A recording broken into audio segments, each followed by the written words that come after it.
Hey guys, Scripture here with another video, and today I'm going to talk about some EU stuff, and it's all about the timeline of the EU, which a lot of Star Wars fans don't know about it. I don't know everything about it either. I am not an expert in the EU, so this is going to be a fun exercise for me as well, because this is a detailed timeline from Stephen J. Sansweet's Star Wars Encyclopedia. Now, this is a really cool encyclopedia. It basically compiles everything that came before it into one place. So, like, there's 10 different books you could buy prior to this that give details about certain things, and then this gives you all of it in one place. I was able to find this used several months ago. I don't remember, but I tweeted about it, and I've been wanting to talk about some of the stuff in here. It's super, super cool. The foreword is by Timothy Zahn, so I want to read a little bit of that. And this is a book from 1998, so this is just before the Phantom Menace released. So this is a really interesting kind of look at everything, considering this is pre-prequel. And any changes, I don't know, or whatever. This is going to be new for me as well to look into. Again, some of this stuff I do know about, but I don't know everything. And when I was flipping through the pages of this thing, like, there is a lot there. A lot of stuff from the expanded universe. Every single character, every single thing you could possibly imagine, all in one place. So, anyways, I thought this would be fun, guys. So, this isn't about judging. This is about just seeing the timeline, the detailed timeline, what took place and when it took place. There's going to be certain things that you'll really like, certain things that maybe you don't like. And there's going to be certain people that just love everything in the EU. Certain people hate hate it all. But I think it's just a fun discussion, so why not discuss it? So anyways, let's check this out. We'll start off with the little note to George Lucas. And so Sansweet writes, "To George Lucas for inspiring creativity in an entire generation. And to the Star Wars generation itself for providing so many friends in the Force." All right, that's kind of a cool little ode to George. So in the introduction, Timothy Zahn writes, "What it's like working in the Star Wars universe. It's a question I've been asked a lot since Heir to the Empire came out in 1991, and depending on how things are going on any particular day, there are a lot of possible answers I can give. It's an honor and a privilege. It's a challenge and a responsibility. It's a high compliment and a lot of work, but to me, there's always one answer that underlies all the others. It's a lot of fun." And then he goes on to say, "But whereas Star Wars began as the vision of a single man, over the past few years it has grown into an impressively intricate group effort. Large and, on occasion, just a tad bit unwieldy.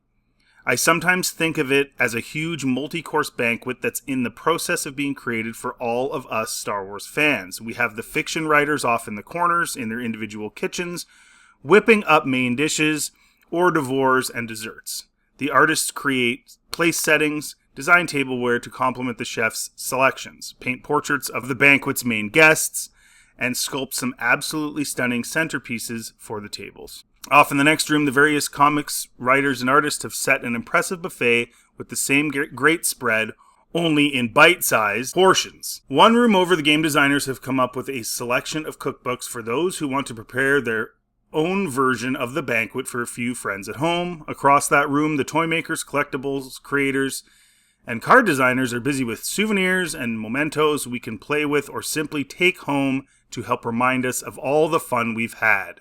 Now, this is interesting. The only problem is that it's such a huge party that it's becoming increasingly hard for us to keep track of everything that's going on. There's a touch of some elusive spice in this dish over here, for example, but I think I caught a whiff of it across the table too, and I'd really like to know what that spice is, where it came from, and maybe other ways it can be used. Or else I've heard rumors of a chocolate macadamia combination and want to know where else it may be found. How do I go about keeping track, finding everything I want? It's very simple. I consult the book, This Book. And like I said, it's a culmination of all the other previous sort of encyclopedias put together right before The Phantom Menace. He goes on to say, "I wish I'd had this book a couple of years ago, but I have it now, and I'm very grateful. And Steve, I'm also grateful that you permitted me to add this little note to your work. It was an honor and a privilege, a challenge and a responsibility, a high compliment, and yes, a certain amount of work. It was also a lot of fun." Timothy Zahn. So let's go through this timeline of key events. And at the beginning, a lot of it is very interesting because it's Old Republic stuff and everything else. And then you get into a lot of stuff that even the casual fan's going to know about, so we're not going to spend a ton of time there. And then we get into the post Return of the Jedi timeline, which, especially now when you see with what Disney has done, it's going to be interesting to look into that. And so, yes, this video is a little bit longer than my usual videos, but this is really fun to explore and fun to think about what you think of it. And obviously, please comment on these things. So the timeline is based on the Battle of Yavin being standard year 0, which, we all can sort of, if you're a Star Wars fan, you should kind of know that. But events take place BBY before the Battle of Yavin and ABY after the Battle of Yavin. 5,000 to 499. So over this 10-year period, pioneering hyperspace explorers Gav and Jory Daragon stumble upon the mighty Sith Empire, which is ruled by Dark Lords of the Sith and thrives on dark side force powers. This eventually leads to a major battle between the Old Republic and the Sith Empire. Pretty cool, right? And this is how detailed this is. So 4,000 to 3,998. So over a 2-year period, all of this is going to culminate in this Old Republic and Sith Empire having their major battle. The Jedi Knights act as guardians for the Old Republic. 2 in particular stand out. Ulic Qel-Droma, who helps to end a planetary civil war, and Nomi Sunrider. They team up during the Freedom Nad Uprising. So that's pretty cool stuff. So then the next year, the Sith threat returns as Dark Lord Exar Kun seduces dozens of Jedi Knights to the dark side, including Ulic Qel-Droma. Kun is destroyed as a Jedi army invades his base on Yavin 4, but his spirit remains tapped for millennia. Which is an interesting one because you could make the argument that he can be reborn, right? His spirit is trapped. Kind of a interesting concept. Not super mainstream Star Wars concept, but interesting. And then there's not a whole lot going on. There's a gap there where nobody had written anything at this point. Those 3,000 years leading up to Yoda being born, and then there's another big gap. Again, nothing to fill that in 1998, and then in 200 BBY, Chewbacca is born. Then Ben is born, Obi-Wan. Then Anakin is born. And then in 32 BBY, Emperor Palpatine rises to power. We know all this based on the prequels. Then Han Solo's born in 29. And then, of course, as we see in Revenge of the Sith, Anakin Skywalker is seduced by the dark side of the Force and becomes Darth Vader. Luke Skywalker and his twin sister Leia are born. Now, this is a little different than what we saw on screen in the prequels, because in the prequels, Luke and Leia are born... Padme's pregnant. And so they're born right away, right as he's becoming Darth Vader, whereas in the EU timeline, prior to the prequels coming out, there was a couple of year gap, a 4-year gap, what I should say is 4 years from the beginning of him being seduced to them being born, 2 years.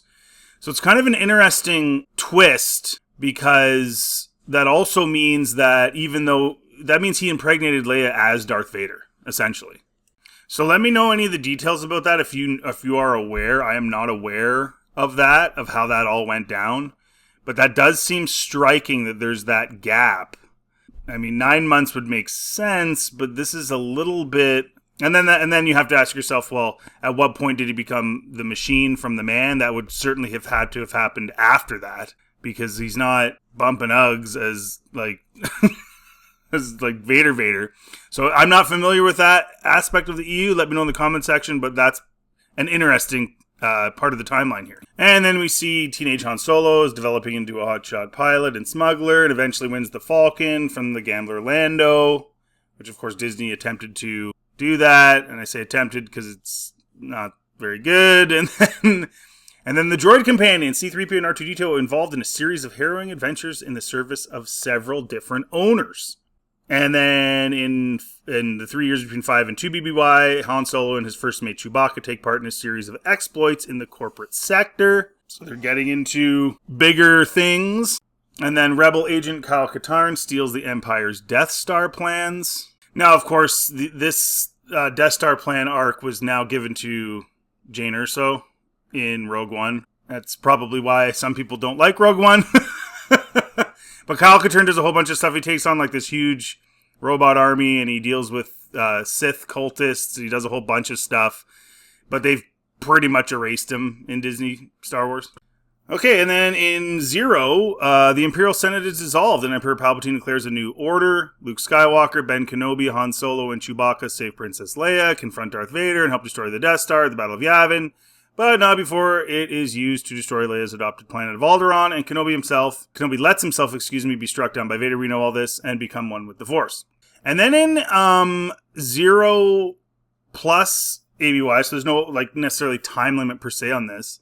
Luke and Leia search for the Kyber Crystal, which contains great Force powers, and encounter Darth Vader. The Rebel base on Yavin 4 is evacuated, and a search is begun for another, eventually ending on the planet Hoth. The Rebel Alliance heroes encounter bounty hunters on the planet Ord Mantell. This is the plot from Splinter of a Mind's Eye.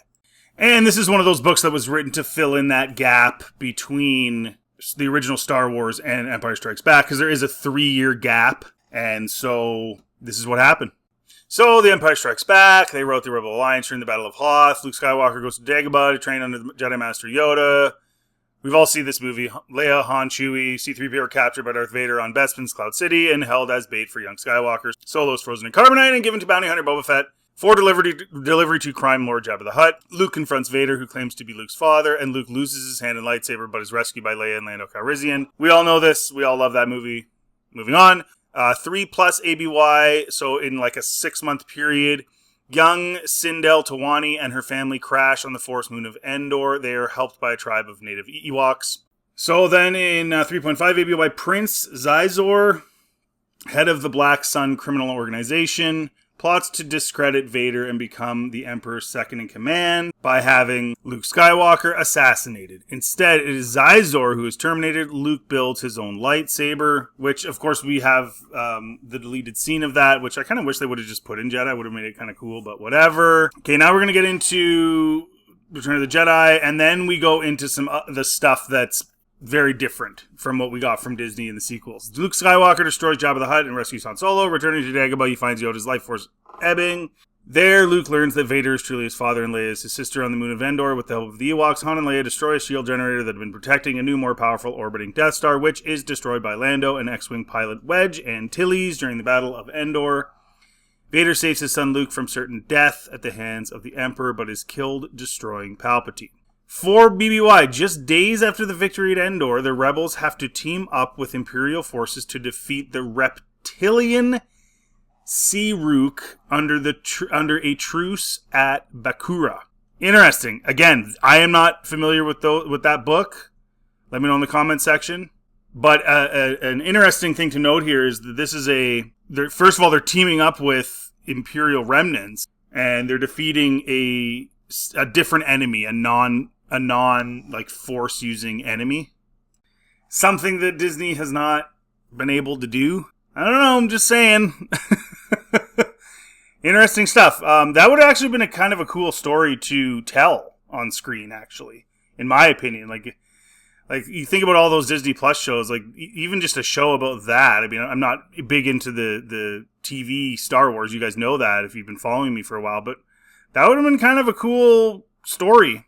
Rogue Squadron's X-Wing pilots begin a systematic retaking of the galaxy planet by planet. Okay, that's cool.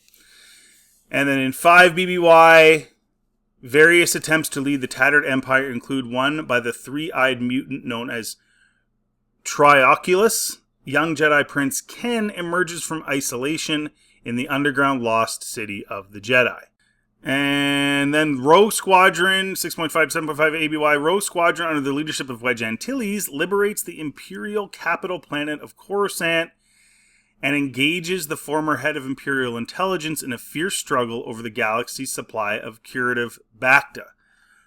So, right away, there's a whole bunch of stuff that goes on. It's not like just instantly the New Republic owns everything. There's a lot of things happening. It's a big galaxy. It doesn't just instantly turn over, right? And then in 8 ABY, Han Solo and Princess Leia Organa finally get married, but only after Solo kidnaps Leia and takes her to the planet Dothamir. I have absolutely no clue about this at all. That's actually funny. And let me know in the comment section. Holy smokes, I'm going to have to look into some of this stuff. That's actually hilarious. Why would he take her to Dathomir? Tell me why. Why?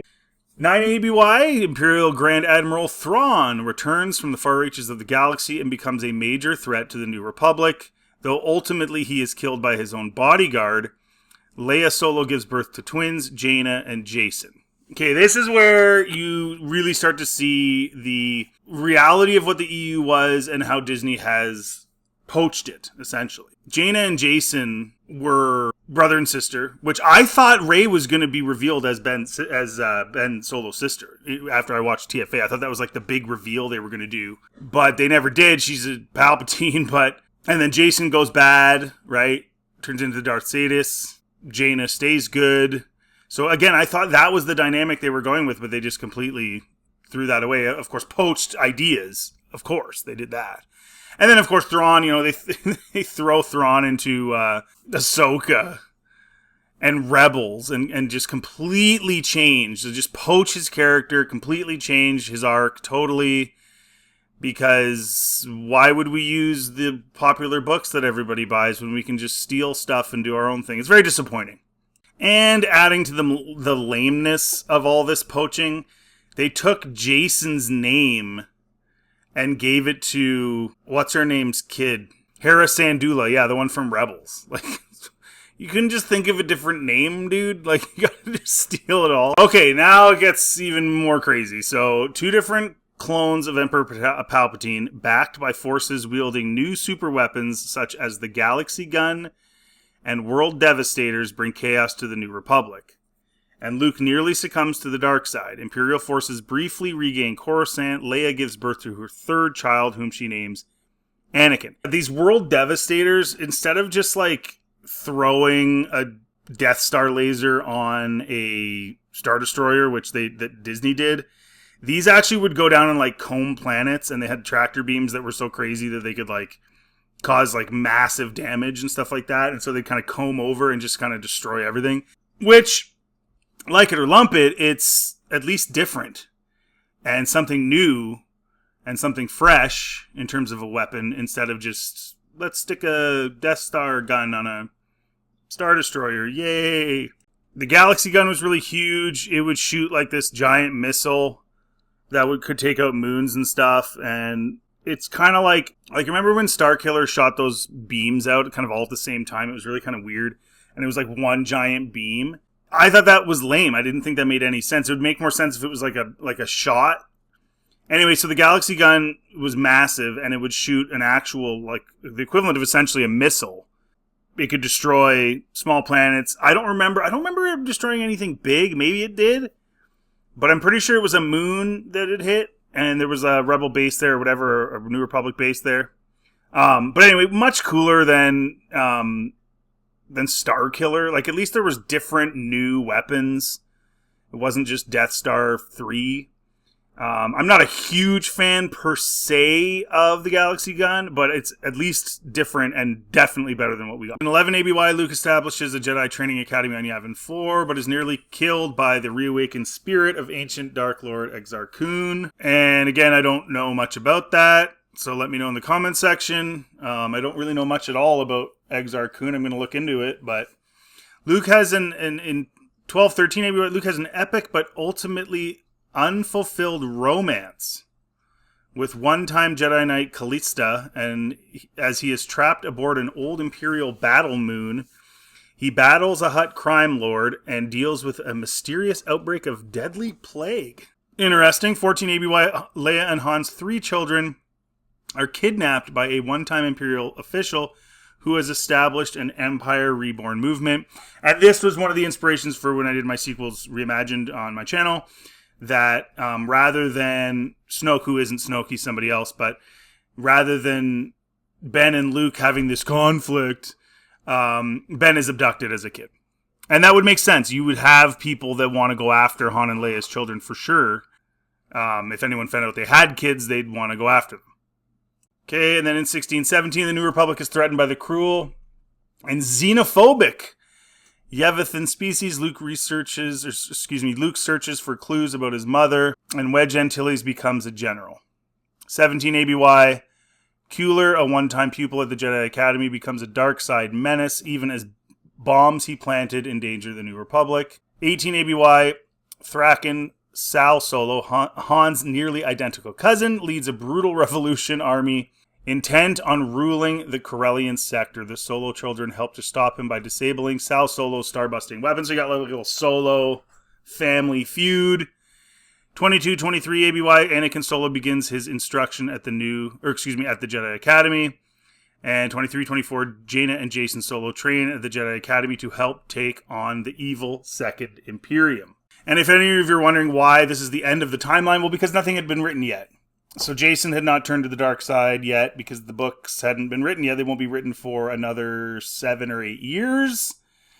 So anyways, very interesting stuff. I'd love to hear you guys' take. Again, there's certain aspects of this that I'm familiar with, certain aspects I'm not familiar with, but it's really fun to look into.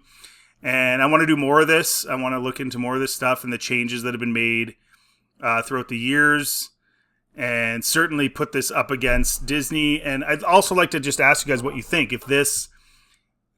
If any of this would be good in your opinion or bad in your opinion. I didn't get into the details, but like when Palpatine is cloned in the EU, it's not like that simple. It's a very complicated process. It certainly isn't the way he was just thrown in there in Disney, although I don't like it. I don't like it. And also, those of you who are wondering where is Mara Jade and all that stuff, again, that's all written later. Luke and her get married in Star Wars Union, which I think was published in 99, and then... But she is in this timeline around this time, so it's a little strange that she's not mentioned. But alas, she's not. Heir to the Empire had already come out long before this, but anyways. So as far as what you see here, how much do you support, how much do you not support? Are there any points you wish they would have taken? And I don't mean taken and stolen like Thrawn, I mean actually just adapted the books. So anyways, guys, let me know in the comment section what you think. If you like this content, please like, subscribe. It always helps the channel. Feel free to check out anything else on my channel, and have yourselves a really good day.